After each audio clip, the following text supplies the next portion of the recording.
Sigmund Freud. Sigmund Freud goes down in history as probably as being the most maladjusted man on the face of the earth. He studied psychology like so many psychologists do. Whose problems was he trying to solve? Does anybody know? What did he His own. He was in it to try to solve his own problems. And of course, I was required to take psychology, and I don't regret it. But, he is credited as being the father of psychology and the father of psychoanalysis. Psychoanalysis, where that you ask a person questions and then try to analyze them based on the answers it gives.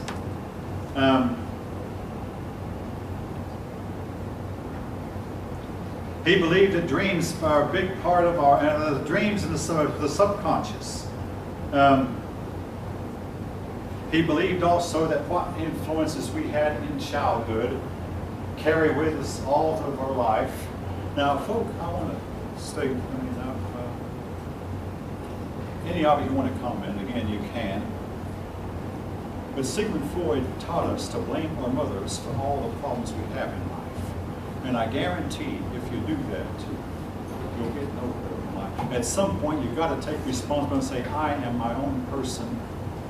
My mother probably did the best she could, but I can't let the problems she passed on to me influence me. I've got to solve and move on.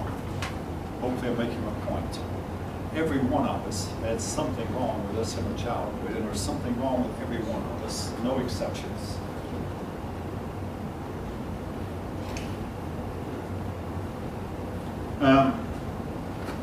There were a couple of, having said this bad about Sigmund Freud, a few things I want to say that I think he was right on. There's a phenomenon called a Freudian slip, where you accidentally say something. The Freudian slip is probably what you really meant to say in the first place, but didn't want to say. So you cover it up, whoops, I didn't mean to say that. You probably did. And he also said, folk, that the thing you hate worst in other people, a behavior that you just despise in others. Anybody know what I'm about to say? What's that? You're probably doing it yourself. Is that what you're saying? I hope it. That's what I meant. Anyway, I can't hear you very well, but you were probably. That pretty much what you hate other people is what you're actually doing. It's something. Yeah. Basically, I think you said anything else. You're probably doing it yourself, and don't realize. You don't see your own faults. But if you see a thing in somebody else you just hate in others, if you really start to examine, do I ever do this? Oh no, yes you would. Probably do. Probably doing it. That's why I hate it in others. Projection, a phenomenon where you are doing something and you blame what you see the fault that you have in others, and that person that you see the fault in probably is not doing what you accuse him of. It's called projection, where that you yourself are at fault, where you're laying the blame on others. Again, Freud, like Darwin, almost everything that they taught as proof of what they believe has since been disproven. Yet both men remain very famous and very popular even today. But again, most of what Freud taught us. How many of you studied psychology? You've certainly run the name Freud, and you probably have heard some really stories I can't repeat here about this person. I'm not going to do it. But again, if you want further info, you can look it up for yourself. Now, then I told you to turn the page and you get, well, here it is, folks. Social Darwinism and racism.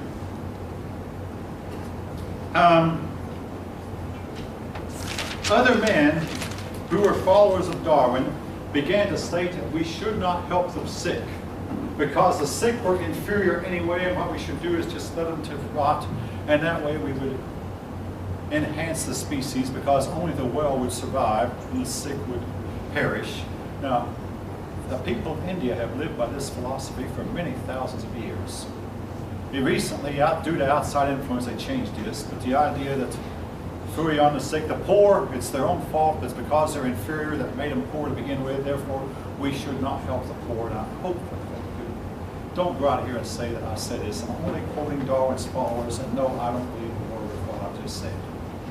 But I'm quoting, the reason I mention it is your book does, and well, actually, something else. Social Darwinism is mentioned in every history book you're going to read, whether it be American history or world history, long about this time, because it was a big factor. It influenced men like John D. Rockefeller to push everybody out of business and set up a big business empire, monopoly. And John D. Rockefeller was a very religious man, and he sat in his Sunday school class and said, when you people plant tomatoes, you'll plant about 6 of them, and then come back a few days later and pull up the weaker 3 so that only the stronger 3 will grow up. Some of you might know what I'm talking about. So he said, that's what I did. I uprooted the weaker businesses so that only mine would survive. And he felt he was fully morally justified because he was using Darwin. Andrew Carnegie studied various religions. He wanted to find a religion would allow him to do what he knew he could do to become rich, and none of them did. Then one day he read Darwin, and he said, oh, if this is the way it is in nature, why? So he proceeded to put every one of his competitors out of business by dirty means, undermining, undercutting them, until he had almost all the steel in the country. And it was up to the federal government to come in and bust up the big trust. You'll read this in your American history books. Again, they use Darwin as justification. If that's the way it is in nature, if that's natural order, then we ought to. And again, the Germans began to feel like that they're Aryans. And this is a term that Adolf Hitler used to describe the Germans, that they were the master race and they should destroy inferior. Now, we come to a term I know I put on a board one day last week,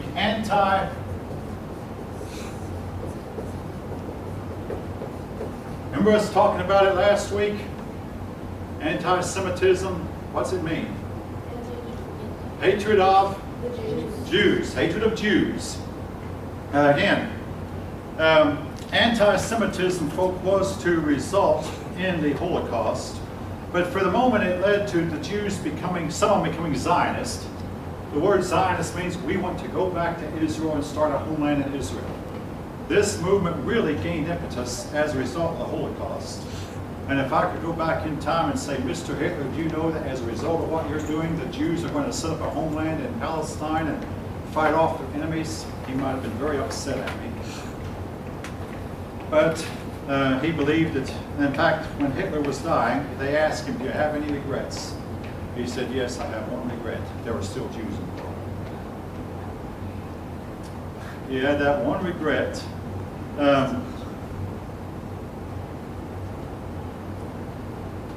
Now,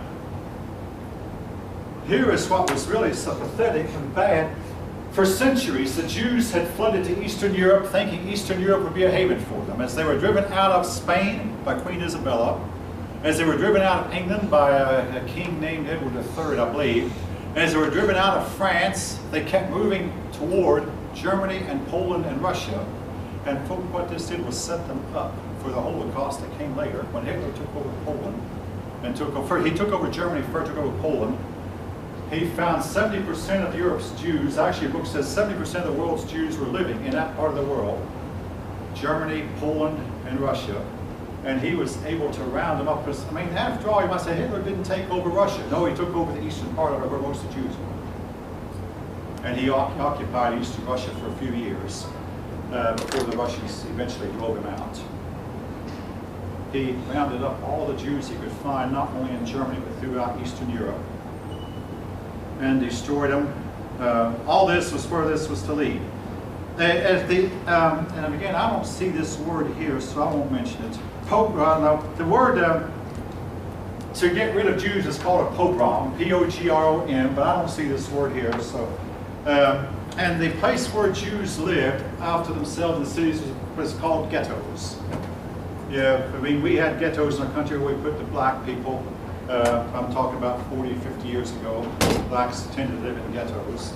Well, the Jews were forced into, the word ghetto means a place where certain races or ethnic groups, again, I've told you there's only one race, but certain ethnic groups, we call them, are forced to live in isolation from the rest of the people because of their differences. The Jews were forced to live in ghettos.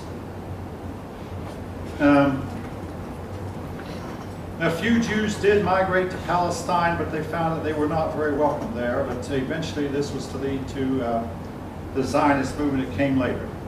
All right, now, before we leave, again, I want to remind you, we're almost finished with chapter 20. In fact, for all practical purposes, but I am going to, you'll find the rest of chapter 20, particularly Impressionism and Modernism, online on tomorrow's lecture. Again, listen to the lectures on iCollege. They'll give you what I haven't given. You will find, though, that what I said about Darwin was a repeat of a lot of what I said to the other class. Well, yeah, here's my plan.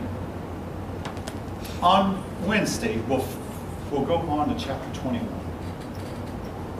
I won't be reviewing for the test as such. I've already done that. We'll go on to chapter 21 because, folk, I have to. And then on a test day on Monday, we will still continue with chapter 21. We'll start the test around 4:25 or 4:30 because it's only going to be a 30 or 33 question test. So you should be able to answer all the questions. Any of you have any questions, comments? Again, usually when I talk about Darwin, I get more lively classroom participation. Hopefully I haven't said anything to offend any of your religious beliefs. Darwin has been called a religion, not a science. But isn't that more like being individualistic? About Darwin? It's more like survival of the fittest. You just thought whatever was better would survive and people were weaker. Like, Well, there's another side of that. Weak individuals can sometimes produce offspring that are super strong. Michael Jordan's father was not a basketball player. So to kill a weak person because they're weak, you don't know what kind of genetic information you're getting rid of. I remember out in a Star Trek movie, they said, oh, this man, they came back to Earth to 27 and captured a man who has accidentally, said he made no significant contribution, we can keep him here on board the ship. Then, whoops, we got to turn him loose. His son commanded the first expedition to Saturn. We got to release him. So again, just because a person can be weak physically and strong mentally, a person can be weak physically and strong in music or the arts. Again, every person has something they can do. Yes? I was just going to say about survival of the fittest.